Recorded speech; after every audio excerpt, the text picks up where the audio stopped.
पिछले लेक्चर में मैंने साइन और कास्ट के वैल्यू, प्रिंसिपल वैल्यू कैसे आते हैं वो हमने सिखाया था आपको।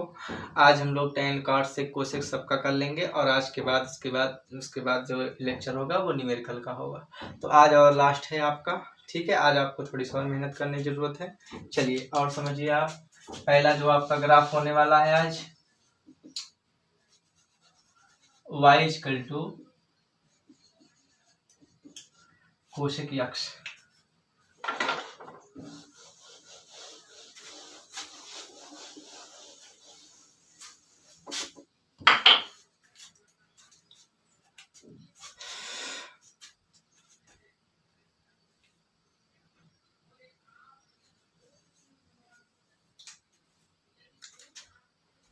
पिछले लेक्चर में हम लोगों ने साइन और कास्ट की बात की थी, उसके प्रिंसिपल वैल्यू की बात की थी। अब आज जो होगा वो सेक कोसेक और टेन कॉट की बात होगी। ऐसे में आप लोग ग्राफ तो क्लास 11th में पढ़े हैं और जानते भी हैं, लेकिन 11th में मैं आप लोगों को ग्राफ नहीं पढ़ाया था, और जिसकी वजह से मैं यहाँ पे ग्राफ को बताते हुए साइन कास्ट सेक कोसेक और उसके बाद उसके इन्वर्स को कैसे कन्वर्ट किया जा रहा है, उसके डोमेन रेंज को कैसे रिस्ट्रिक्ट किया जा रहा है, ये सब बताते हुए हम आगे बढ़ रहे हैं, जिसमें समय ज़्यादा लग रहा है। लेकिन ये है कि समय की चिंता आप ना करिए कि समय ज़्यादा लग रहा है, केवल और केवल आप कॉन्सेप्ट पे फोकस करिए कि हाँ हम आपको इजी वे आ रहा है। अगर कोई समस्या हो रही है तो आप पूछिए, और अगर आ रहा है तो कम से कम बता दीजिए कि हाँ हमको आसानी से समझ में आ रहा है, क्योंकि आप ही लोगों के लिए वीडियो बनाया जा रहा है। और जो हम बात करने वाले हैं कोसेक एक्स, कुछ बच्चे ऐसे होते हैं जिनको ग्राफ से भी थोड़ा सा डर लगता है, तो यहाँ पे आप सीखने का प्रयास करिए कैसे इसको कन्वर्ट कर रहे हैं सर, कैसे बनाने का प्रयास कर रहे हैं, कैसे इनिशियल में बहुत जैसे ग्राफ आप बनाते हैं वो इनिशियल से शुरू कर रहा हूँ, तो ग्राफ बनाना भी आप यहीं पे सीख जाएंगे, ताकि कभी आपको बनाना पड़े तो सोचने की जरूरत ना हो कि रटे थे। रटने वाला काम यह नहीं चलेगा, आपको बनाना है तो जैसे आप बनाना सीखिए, पहला काम ग्राफ। तो तीसरा, जैसे y इक्वल टू आपके पास क्या है, कोसेक एक्स है, y equal to cosec X, तो कोसेक एक्स अगर आप बनाना सीखेंगे हम कैसे बनता है तो आएगा क्या, 1/sin x। तो पहले एक नोट पॉइंट याद कर लीजिए, वो मान डोमेन के लिए, डोमेन में वो वैल्यू इंक्लूड नहीं की जाती है। इंक्लूड का मतलब जोड़ा नहीं जाता है, लिया नहीं जाता है। इंक्लूड अपनी भाषा में लिख लेना, नहीं किया जाता है, जिसके लिए फंक्शन डिफाइंड ही ना हो, ऐसे कह सकते हैं, या वैल्यू डिफाइंड ना हो, उसको छोड़ देते हैं, डोमेन से हटा देते हैं। जैसे फंक्शन लिख दिया 1/x-2, तो अगर x बराबर 2 ले लेंगे तो क्या फंक्शन डिफाइंड है? नहीं, इनफाइनाइट आ गया। तो हम कह सकते हैं फंक्शन डिफाइंड ना हो या वैल्यू डिफाइंड। अगर x इक्वल टू 2 ले रहे हैं तो इनफाइनाइट मिल जा रहा है। अब यानी 2 के लिए जो इमेज मिलेगा इनफाइनाइट कोई वैल्यू थोड़ी ना है। तो इसको अपने भाषा में समझ लीजिएगा, या कहीं रफली लिखिएगा, वहां नोट्स में नहीं लिखेंगे इसको, केवल तुमको समझाने के लिए मैं लिख दे रहा हूं कि डोमेन में वैल्यू इंक्लूड नहीं किया जाता है जिसके लिए वैल्यू डिफाइंड ना हो या फंक्शन डिफाइंड ना हो, या फंक्शन जो है आपका डिफाइंड ना हो या वैल्यू डिफाइंड ना हो, उसको इंक्लूड नहीं करते हैं, उसको छोड़ दिया जाता है, हटा लिया जाता है। जैसे मान लीजिए इसका जो डोमेन आया रियल नंबर आया, तो हम 2 को ऐसे लिखेंगे माइनस सिंगलटन से 2, अच्छे से पता है, ऐसे लिखेंगे इसके डोमेन को। ऐसा क्यों लिखा गया? क्योंकि रियल नंबर पे सब पे डिफाइंड है, लेकिन किस पे डिफाइंड नहीं है? 2 पे, इसलिए 2 को सब्ट्रैक्ट करके बाकी की बात करेंगे। ये आपका क्या बन गया, डोमेन। क्लियर? तो ये सब आप शायद सीखे भी हो क्लास 11th में, लेकिन यहां मैं एक बार चर्चा कर दे रहा हूं। चलिए अब मेरी बात समझिए, पहले हम कोसेक एक्स का ग्राफ सीखेंगे कैसे बनता है। अब मेरी बात समझिए, तो हमने कहा अभी, तो हम देखेंगे जो एक्स एक्सिस पे होता है वो डोमेन होता है। तो एक्स के वो मान जिसपे ये इनफाइनाइट दे रहा होगा, पहले उसको देखेंगे। एक्स पे क्या होता है, डोमेन होता है, और डोमेन का वह वैल्यू, वह मान, डोमेन का वह मान जिसके लिए ये इनफाइनाइट दे रहा होगा, उसको मुझे छोड़ना पड़ेगा। क्या करना पड़ेगा? छोड़ना पड़ेगा, डोमेन से हटाना पड़ेगा। तो देखिए यहाँ पे अगर हम 0 ले लें, 0 डिग्री, तो 1/sin 0 डिग्री, sin 0 डिग्री का मान 0 यानी अपन 0 आ गया इनफाइनाइट। इसका मतलब है जब 0 डिग्री लेंगे तो मुझे इनफाइनाइट मिल रहा है। इसका मतलब 0 को हटाना पड़ेगा हमारे डोमेन से। अगर मैं डोमेन यहां लिखता, इसका डोमेन रियल नंबर है, तो मुझे क्या करना पड़ता, रियल नंबर में से 0 हटाना पड़ता, 0 डिग्री हटानी पड़ती। बात आगे समझ में। लेकिन तो आप लोग अच्छी तरीके से जानते हैं कि साइन जो होता है पीरियोडिक फंक्शन होता है, और 0 डिग्री पर भी 0 मिलता है, 180 डिग्री पर भी 0 मिलेगा, 360 डिग्री पे 0 मिलेगा।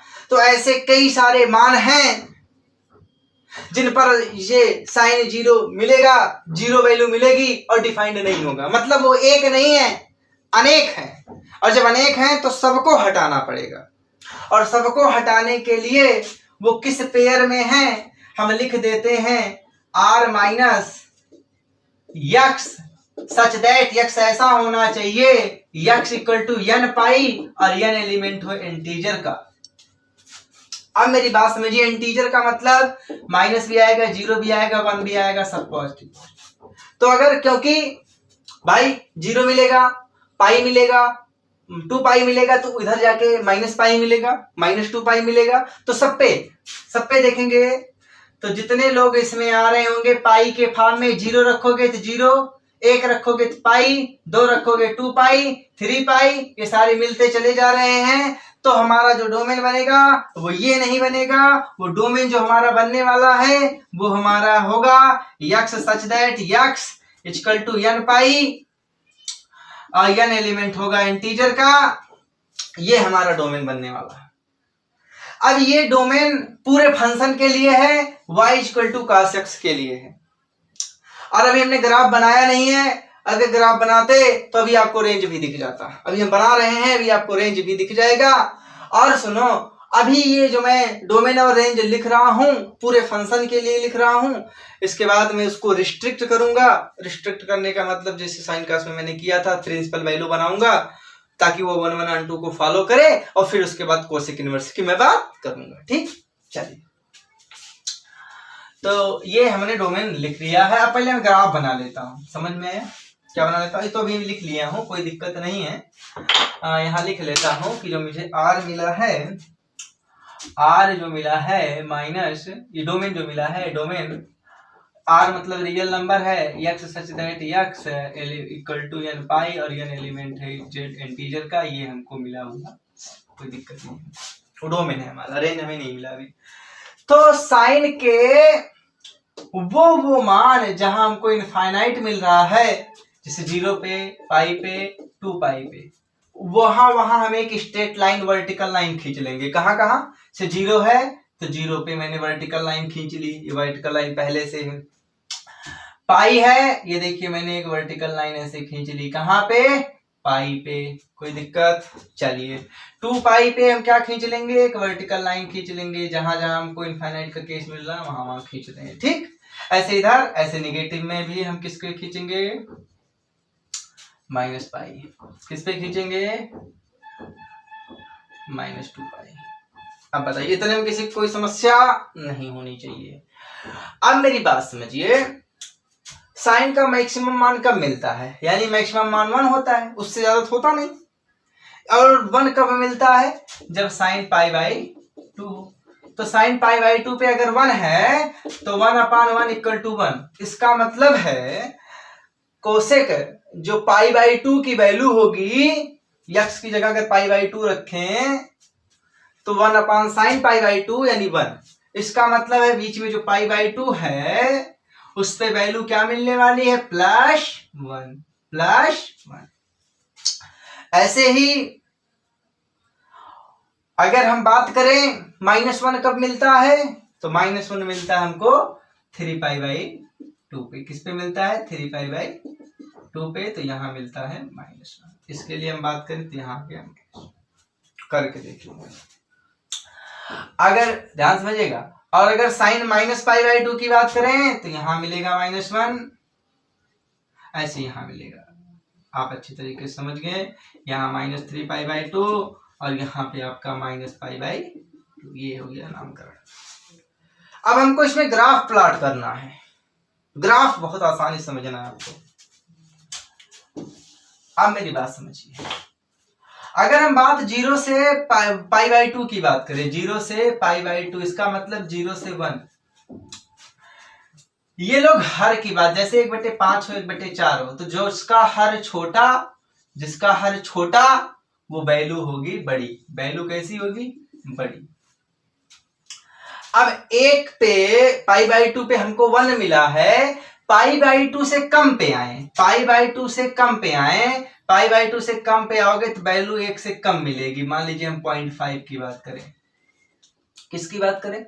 0.5 की बात करें, तो यहां पे अगर 0.5 रखोगे 1/0.5 तो 1/1/2 यानी हो गया 2, यानी 1 से जितना कम रखोगे, बात समझिएगा, 0 से 1 के बीच अगर आप कोई भी मान रखोगे तो वो बटे में होगा, जैसे 1/2, 1/4, √3/2, ये सारे मान जो होंगे ये 1 से कम है, और जो 1 से कम होंगे वो फ्रैक्शन में होंगे, और फ्रैक्शन में होंगे तो वो उल्टा हो जाएगा, ऊपर आ जाएगा 1 से बड़ी वैल्यू। और जब 1 से बड़ी वैल्यू आ जाएगी यानी 0 से पाई बाई टू के बीच ये ग्राफ इधर नहीं आएगा, अगर इधर आएगा तो 1 से कम, इसका मतलब है ये ग्राफ किधर भागता हुआ चला जाएगा, ऐसे जाएगा, और ऐसे जाते जाते ये कभी 1 को टच नहीं करेगा, क्योंकि 0 पे इनफाइनाइट मिलेगा, इसका मतलब ये ग्राफ ऐसे निकल जाएगा लेकिन कभी टच नहीं करेगा। क्लियर हो गया?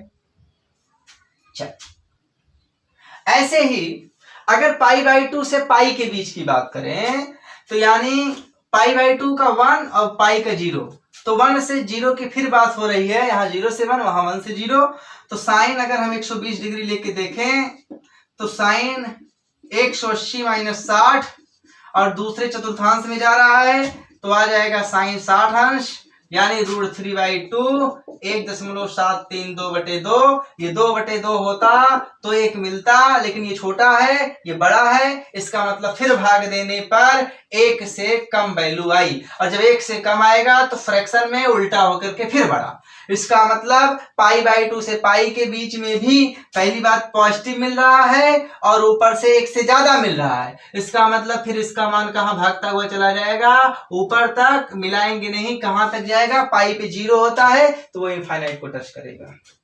ऐसे सेम प्रोसेस, ठीक। अब मेरी बात समझिए, जब पाई से 3 पाई बाई टू की बात करेंगे तो ऐसे ही सब कुछ मिलेगा, लेकिन वो सब निगेटिव में मिलेंगे। कैसे मिलेंगे? निगेटिव में मिलेंगे, इसलिए ये सारी घटनाएं कहां दिखा दी जाएंगी? नीचे, यहां से ऐसे ही, ऐसे देखिए, यहां से अगर बात करोगे तो यहां भी ऐसे निगेटिव, यहां की बात करोगे तो ऐसे मिलेगा, ऐसे। ये आपका कोसेक एक्स का ग्राफ है। अगर मैं डोमेन की बात कर रहा हूं तो डोमेन की मैं अगर बात कर रहा हूं तो जो डोमेन होगा वो क्या होगा? r minus X such that x equal to n pi, n element है इंटीजर का। अगर मैं रेंज की बात करूंगा तो रेंज, हम देखो ध्यान से, रेंज में हमें देखना है y के सारे मान, y के सारे मान, y का मान मुझे मिल रहा है, देखिए ये भागता भागता कहां तक जाएगा? इनफाइनाइट से, इसके ऊपर मिल रहा है और इसके नीचे मिल रहा है, लेकिन इस बीच में कुछ नहीं मिल रहा है y का मान। इसका मतलब है पूरा रियल नंबर होगा, पूरा रियल नंबर होगा, लेकिन इतने के बीच कुछ नहीं मिल रहा है, इसका मतलब घटा दो। और कैसे घटा दो? -1 से 1, पूरा इंटरवल ही ले लो बीच का, वो भी सब। अरे नहीं, गलत हो गया, 1 और -1 पे तो मिल रहा है, इसलिए छोटा ब्रैकेट, उसको छोड़ के बाकी के बीच कुछ नहीं मिल रहा है, इसलिए स्मॉल ब्रैकेट यहां लगाएंगे, -1 से 1। ये किसके लिए है? इस फंक्शन के लिए है, बट यहां पे ये फंक्शन 1/2 अभी नहीं है। अब 1 1 and 2 बनाने के लिए इसको रिस्ट्रिक्ट करेंगे। इसको रिस्ट्रिक्ट जब किया जाता है तो रिस्ट्रिक्शन में ध्यान से समझिए, यहाँ पे जो रिस्ट्रिक्शन लिया जाता है वो लिया जाता है -π/2 से π/2 के बीच, और माइनस डोमेन जो इसका लिया जाएगा, इसका जो डोमेन लिया जाएगा वो लिया जाएगा -π/2 से π/2 के बीच लेंगे जरूर, लेकिन अगर पूरा ले लोगे तो 0 पे डिफाइंड नहीं है, इसलिए सिंगलटन सेट 0 कर देंगे। समझ में आ गया? -π/2 से π/2 लेंगे, लेकिन सिंगलटन सेट 0 घटा के लेंगे, तब जाके ये हमारा 1 1 and 2 बन जाएगा। और रेंज की अगर हम बात करेंगे तो इस बीच में भी ध्यान से ये मिल रहा है और ये मिल रहा है, तो ये देखिए ये ऐसे ऐसे पूरी वैल्यू देता चला जाएगा और ये ऐसे ऐसे पूरी वैल्यू देता चला जाएगा और इतने वैल्यू के लिए कुछ नहीं मिलेगा। इसका मतलब रेंज में कोई चेंजिंग नहीं आएगी। रेंज हमारा रियल नंबर में से रियल नंबर -1, ये हो जाएगा। रेंज हमारा ये हो जाएगा। अब हमारा ये डोमेन रेंज हो गया किसके अकॉर्डिंग? जब फंक्शन हमारा कोशिश 1 1 and 2 के रूल को फॉलो करेगा, उसके लिए हमारे ये डोमेन है और ये रेंज है। अब हम इस फंक्शन को क्या बनाने का प्रयास करेंगे? अब हम इस फंक्शन को इनवर्स बनाने का प्रयास करेंगे, और जब आप इनवर्स बनाने का प्रयास करेंगे आपको अच्छी तरीके से पता है जो रेंज हो जाएगा, जो डोमेन हो जाएगा इसका, किसका डोमेन? काशिक इनवर्स x का भी हम ग्राफ बना के दिखाते हैं। जो डोमेन हो जाएगा r -1, और जो रेंज हो जाएगा रेंज इक्वल टू -π/2, π/2 और माइनस सिंगलटन से 0, ये हो जाएगा। ये आपका डोमेन हो जाएगा, ये आपका रेंज हो जाएगा। पहले हम ग्राफ इसको पलट के दिखाते हैं। ग्राफ कैसे पलटना है इसको बड़ी ध्यान से समझिए, क्योंकि देखिए बार बार लिखना पड़ रहा है, समझाना पड़ रहा है, समय लग रहा है, लेकिन फिर भी मैं समझाने का पूरा प्रयास कर रहा हूँ। एक ही बात कई बार बोलना पड़ रहा है, फिर भी समझाने का पूरा प्रयास है। पहला काम है उल्टा सीधा करना है, तुम अच्छी तरीके से जान रहे हो। अब मैं तेजी से करता हूँ। पहला इसको ऐसे ले जाऊंगा तो ये जो भाग के ऐसे हो जाएगा, ध्यान दीजिए, ये भाग के ऐसे हो जाएगा, फिर पलट दूंगा तो ये भाग के ऐसे हो जाएगा। ध्यान समझ में आया? पहले ऐसे करूंगा तो ये ऐसे हो जाएगा, फिर उलट दूंगा ये ऐसे हो जाएगा। अगर ये ऐसे हो गया यहाँ पे, ध्यान समझिएगा, और ये वाला तो यहाँ पे, ध्यान फिर नहीं समझ पाए, तब तक ये वाला ऐसे हुआ होगा, और जब पलट देंगे तो ये कहाँ भाग के चला जाएगा, ऐसे हो जाएगा। कुछ समझने की कोशिश करो। अब क्या करें, बहुत धीरे नहीं समझाया जा सकता। भैया ऐसे करोगे, ऐसे हैं, पहले ऐसे हो जाएंगे, जैसे जीव छोलनी टाइप का। देखो ध्यान से, ऐसे है, पहले ऐसे हुआ फिर ऐसे हो गया, ठीक, तो ये आ गया यहाँ। ये वाला कैसे हुआ? पहले ऐसे हुआ और जब पलट दिया उठा के भाग के यहाँ आ गया। तो समझ लो ऐसे, अगर एक यहाँ बन रहा होता है तो जस्ट इसके नीचे बनता है, इसके नीचे, इसके दोनों तरफ नीचे नीचे। अगर एक यहाँ बन रहा है तो इसके दोनों तरफ नीचे नीचे। अब एक यहाँ बन गया है तो एक इधर होगा, एक इधर होगा, ऐसे बनेगा। समझ में आ गया? अब आपको केवल वैल्यू रखनी है। x वाले पे कौन सी वैल्यू? x वाले पे जो वैल्यू y पे है, y पे क्या है? +1 और -1 से सब कुछ भागता हुआ, यानी यहाँ पे हम क्या लिखेंगे? +1 और यहाँ पे लिखेंगे -1। समझते रहो, आ जाएगा, इसके बीच की कोई बात नहीं होने वाली है। अब ये पूरा तुम्हारा बन चुका है। अब हमको क्या लिखना है? ये सारे मान लिखने हैं, तो ध्यान समझिएगा। +1 जो यहाँ मिल रहा है वो π/2 पे मिल रहा था, π/2 पे +1, ठीक। ऐसे ही यहाँ पे जो मिल रहा था, ध्यान समझिएगा, -π/2 पे, और ये क्या है? 0। अब देखिए ऐसे पूरा हम लिख लेंगे। यहाँ पे ये लाइन, जो लाइन वहां खींचते थे, ऐसे ये लाइन देखिए, जो ऐसे ऐसे लाइन थी, अरे जो लाइन ऐसे ऐसे थी वो सारी लाइन कैसे हो गई? ऐसे ऐसे, ये देखिए, ऐसे ऐसे, ऐसे ऐसे, ठीक। तो आप आसानी से शायद समझ पाए होंगे कि मैं क्या समझाने का यहाँ प्रयास कर रहा हूँ। वैसे ग्राफ आप एक डाटा समझ गए होंगे। ग्राफ आपको मैं वो दे दूंगा फोटो, और वहीं से आप बना लीजिएगा और वहीं से आप कर लीजिएगा। बस समझने की जरूरत है, और मान आप वहीं से रख दीजिएगा। अगला बात करेंगे y = sec x। तो sec x इक्वल टू क्या होता है 1 cos x। तो cos x पे वो पहले इसमें भी देखो 0 मिलता है तो इनफाइनाइट, तो पहले वो मान हटाओ जिस पे मिलता है, किस पे मिलता है π/2 पे क्या मिलता है 0, तो 1 हट जाएगा। ऐसे π/2 आएगा, 3π/2 आएगा, 5π/2 आएगा। इसका मतलब आड मल्टीपल का मतलब 2n+1 π/2। ये अब देखो, और n को क्या करना पड़ेगा, n एलिमेंट होगा इंटीजर का। अब वैल्यू रखो x सच दैट x कैसा होगा, x इक्वल टू ऐसा होगा, और n इंटीजर रखो 0, तो जन 0 π/2 आ गया, 1 रखोगे तो 2 1 3 π/2 सब मिल रहा है। इसका मतलब है r में से घटाना पड़ेगा इसको, जो मैंने लिखा था शायद पिछले लेक्चर में। ये हमारा साधारण बनेगा, और रेंज की भी हम बात कर लेंगे कि रेंज क्या बनेगा, ठीक है। तो ये हमारा बनने वाला है, क्लियर। तो शायद समझ में आ रहा होगा आप लोगों को, नहीं आ रहा है, आ रहा होगा। चल, तो ये हमारा बन रहा था डोमेन। अभी हम आगे पहले बात करेंगे, तो जिस पे हमको मिल रहा है उस पे फंक्शन डिफाइंड नहीं होगा, उसको काटना पड़ेगा कि सारा डोमेन है। ये आपका x हो गया, ये आपका y हो गया। तो अब की बार लाइन वहां खींचेंगे जो π/2 है, यानी 0 π/2 3π/2 5π/2, वहीं पे क्या खींच देंगे, वो वाली लाइन जो हम पहले खींचते थे।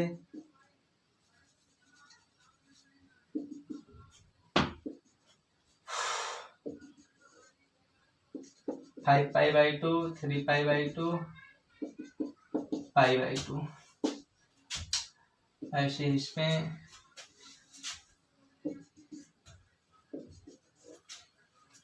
-π/2 तो -3π/2 और -5/2, इस तरीके से। चलिए, ये लाइन खींचने वाला कला हो गया कि लाइन कैसे खींचना है। अब चलिए बात करते हैं लाइन, ये वाली लाइन क्यों खींचनी है, क्योंकि ये लाइन बताएगा कि यहाँ मिलाना नहीं है, ऐसे ऊपर पैरेलल करके निकल जाना है, ये इसलिए लाइन खींच ली जाती है सबसे पहले, ठीक है। अब हमको बात करनी है, वैल्यू रखो cos 0, तो 1/cos 0, 0 पे मिलेगा 1 यानी 1/1, 0 पे मिलेगा 1, 0 पे क्या मिलेगा 1 यानी +1 यहाँ कर लिए, ऐसे नीचे मिलेगा, अभी मिलेगा दिखाते हैं, ठीक, पाइप मिलेगा ना। ये π/2 है, ये 270 यानी बीच में कहीं पाई आएगा, यहाँ कहीं, ठीक है। ऐसे इसके बीच 2π आएगा, चलो कोई बात नहीं। पाई पे क्या मिलता है -1। अब मेरी बात समझिएगा, जो इसका भी जो मान होता है वो 0 से 1 के बीच होगा, 1 से जितना कम आओगे, यानी 0 से π/2 की अगर बात करोगे तो 0 से π/2 के वैल्यू जो होंगे वो 1 से कम मिलेंगे, और अगर 1 से कम मिलेंगे तो मान 1 से ज्यादा आएगा, जो मैंने पिछले वाले लेक्चर में समझा रखा है, ऐसे मिलेगा दोनों तरफ ऐसे। इसके लिए यहाँ पाई की अगर बात हो रही होगी तो यहाँ पाई के लिए -1 मिलेगा, उसके लिए ग्राफ ऐसे, यहाँ पे दोनों के बीच में पाई होगा, उसके लिए जो ग्राफ मिलेगा वैसे मिलेगा। ये आपका तैयार हो गया सेक एक्स का ग्राफ। किसका ग्राफ? सेक एक्स का। अगर हम यहाँ पे भी बात करें रेंज की, किसकी बात करें? रेंज की अगर हम बात करें तो रेंज आप देखिए तो ये इसके बीच कुछ मिल रहा है, नहीं मिल रहा है, और ऊपर सारा मान मिल रहा है, इसका मतलब रियल नंबर मिल रहा होगा, रियल नंबर में से क्लोज ओपन इंटरवल इतना घटा दी, ये हमारा रेंज हो जाएगा। इसका मतलब जो हमको कोसेक में रेंज मिला था वही रेंज इसमें मिला, और जो हमारा डोमेन मिला r-2n+1 r- such that x = 2n+1 π/2 और n एलिमेंट है z का, तो ये हमारा बन गया रेंज। लेकिन इस डोमेन और इस रेंज के लिए हमको जो मिल रहा है वो हमको क्या नहीं मिल रहा है, 1/2 नहीं मिल रहा है। तो 1/2 के लिए यहाँ पे आपको थोड़ा सा सोचने की जरूरत है कि 1/2 के लिए क्या यहाँ पे लिया जाएगा। तो 1/2 के लिए इसमें क्या लेना है, उसको रिस्ट्रिक्शन में और रेंज में तो कोई चेंजिंग नहीं होगी, रेंज आपका वही रहेगा। एक मिनट हम एक बार ग्राफ मिला लेते हैं बुक से, कि बुक ग्राफ में कोई समस्या तो नहीं आई है। हाँ ठीक, ग्राफ बिल्कुल सही है। और इसके डोमेन रेंज को हम मिला लेते हैं, जो इसका डोमेन और रेंज है। हाँ, सेक की बात हो रही है, जो इसका डोमेन है वो r minus x is that x 2n plus 1 pi by 2 x element integer और इसका जो रेंज है r माइनस माइनस 1 कामा 1। बिल्कुल सही, इसमें कोई समस्या नहीं है। अब केवल समस्या जो होने वाली है वो आपको ये देखना है कि हमको वो जो हमारा रिस्ट्रिक्शन वाला सिस्टम था, कौन सा सिस्टम था, रिस्ट्रिक्शन वाला सिस्टम था, वही हमको समझना है अब। तो भैया जी बहुत ध्यान से समझिएगा, जो आपका साइन के लिए होता है माइनस पाई बाई 2 से पाई बाई 2 लिए थे, याद आया, और इसमें से क्या घटाए थे, जीरो, क्योंकि जीरो पे हमको क्या कर रहा था, दिक्कत। ऐसे काश इनवर्स एक्स के लिए जो हमने लिया था, क्या लिया था, 0 to पाई और 0 to पाई, और इसमें 0 से घटाना पड़ा था। ऐसे ही यहाँ पर भी जो बात होगी वो 0 to पाई बात होगी, बट किस पे डिफाइंड नहीं है, पाई बाई 2 पे। तो हम लोग पाई बाई 2 क्या कर लेंगे, सब्सट्रैक्ट कर लेंगे इसके लिए भी। ऐसे हमारा ये मिल जाएगा। इसका मतलब है जो हमारा डोमेन हो जाएगा, जो कास का था वही है, सिर्फ उसमें से पाई बाई 2 नहीं आएगा, पाई बाई 2 को हम बात नहीं करेंगे। तो यानी यहाँ है 0, यहाँ है 0 और यहाँ पे आपका पाई, इसकी बात हो रही होगी, इतने दूर की बात हो रही है। इतने में कौन आएगा, इतने में ये पूरी लाइन आएगी और इस लाइन के बाद ये वाली लाइन आएगी। मतलब इतने और इतने को ही लिया जाएगा। जब इतना इतना ही लिया जाएगा तब फंक्शन आपका 1 1 on 2 बनेगा, और जब फंक्शन आपका 1 1 on 2 मिलेगा तभी इसका इनवर्स फंक्शन पॉसिबल है। इसका मतलब है इतने फंक्शन को ही लेना पड़ेगा, इतने और सारे फंक्शन की बात यहाँ नहीं कर रहा है। तो इतने को ही प्रिंसिपल वैल्यू बोलेंगे, और इसके जो प्रिंसिपल वैल्यू की मान होगा सेक इनवर्स एक्स के लिए, जो इसका डोमेन होगा। ध्यान समझिएगा, किसके लिए, सेक इनवर्स एक्स के लिए। तो जो इसका रेंज आया था माइनस r माइनस 1 कामा 1, और इसका जो डोमेन होगा, डोमेन वो होगा 0 to पाई, और घटा देंगे किसको, पाई बाई 2 को। ये है इसका क्या हो जाएगा, डोमेन, और वो उसका रेंज हो जाएगा। अब सेक इनवर्स एक्स के ग्राफ की अगर हम बात कर ले तो बुक में बना है, आप शायद समझ जाएंगे। अब इतनी बार समझाने का कुछ तो बेनिफिट मिलना ही चाहिए। पहले उल्टा करेंगे तो ये ऐसे है, कैसे हो जाएगा, ऐसे हो जाएगा, और फिर पलट देंगे तो कैसे हो जाएगा, ऐसे हो जाएगा। बात आ गई समझ, आइडिया ले लीजिए कैसा बनना है। तो आप डोमेन और रेंज समझ गए, ये इसका डोमेन हो गया, ये इसका रेंज हो गया। तो सेक इनवर्स एक्स का भी हो चुका है। अब बच रहा है tan और काट का। तो tan और काट का हम लोग कराएंगे नेक्स्ट लेक्चर में, बहुत आराम से 2-2 करके तुमको भी बनाना है। साइन का एक दिन बनाएंगे और सेक कोसेक का एक दिन बनाएंगे, और उसके बाद tan कॉट का एक दिन बनाएंगे। ठीक, परेशान मत होइए, 2-2 वीडियो, एक वीडियो करके सुबह शाम में आप देखते रहिए, और इसका आपको आसानी समझ में आ जाएगा। बस सीधी सी बात है, पहले चैप्टर अच्छे से आ जाए तो न्यूमेरिकल हम लोग बहुत चुटकी में लगाएंगे। ठीक, तो मेहनत करो, मोटिवेट रहो, निरंतर ये प्रयास रहे, कुछ अच्छा करना है, कुछ अच्छा सीखना है। और मैथ में 100 पाने के लिए मुझे सारे कॉन्सेप्ट आने चाहिए। उस कॉन्सेप्ट को मजबूती से पकड़ो। जो मैं ये सब चीज़ें इतनी आसानी से मैं समझाने की कोशिश कर रहा हूँ, आप इसको करते करते इतना बार, मतलब तुरंत रोटेशन यहाँ जाएगा, एकदम दिमाग में शिफ्टिंग बैठा लीजिए कि एक्स का 1 हो रहा है तो यहाँ पे 1 होगा। थोड़ा सा एकदम शिफ्टिंग का सिस्टम डालिए दिमाग में, क्योंकि जब बार बार आप प्रैक्टिस करेंगे, बार बार चीज़ों को समझेंगे कि ऐसे गया वैसे गया, तो एक समय ऐसा आएगा कि आप इजी वे समझ पाएंगे। या इससे रिलेटेड जो एप्लीकेशन ऑफ डेरिवेटिव है, वहाँ पे भी ग्राफ की कुछ बात होने वाली रहेगी। तो जब आप ग्राफ को घुमाना थोड़ा सा सीखेंगे तो कुछ आइडियाज आपको आने शुरू हो जाएंगे, जिससे आपको बहुत आसानी मिलती है। तो इसलिए इसको रटने का प्रयास नहीं करेंगे। पूर्णतः निवेदन है कि आप रटने का प्रयास नहीं करेंगे, आप समझने का पूरा प्रयास करेंगे एक एक ग्राफ। और जब आप समझेंगे तो मुझे उम्मीद है अच्छे समझ में आ जाएगा। जब आप अच्छे समझ में आ जाएगा, और प्रिंसिपल वैल्यू 50 बार मैं कह रहा हूँ कि प्रिंसिपल वैल्यू याद करनी पड़ेगी, वो आपको बाद में याद ही करना है, क्योंकि एग्जाम में क्वेश्चन 2 नंबर का आ जाएगा तो वहाँ ये जो याद, मतलब तो वहाँ ग्राफ बना के निकालना नहीं होगा, आपको याद करना पड़ेगा। क्योंकि आपने भी देखा कि रिस्ट्रिक्शन कहाँ से कहाँ तक किया जा रहा है, ये डिसाइड किया गया है, मतलब वहाँ से रिपीटेशन ना होने पाए। तो ये वैल्यू आपको याद रखनी पड़ेगी ताकि आप आसानी से जल्दी सारा काम कर सकें। ठीक, तो मेहनत करिए। धन्यवाद।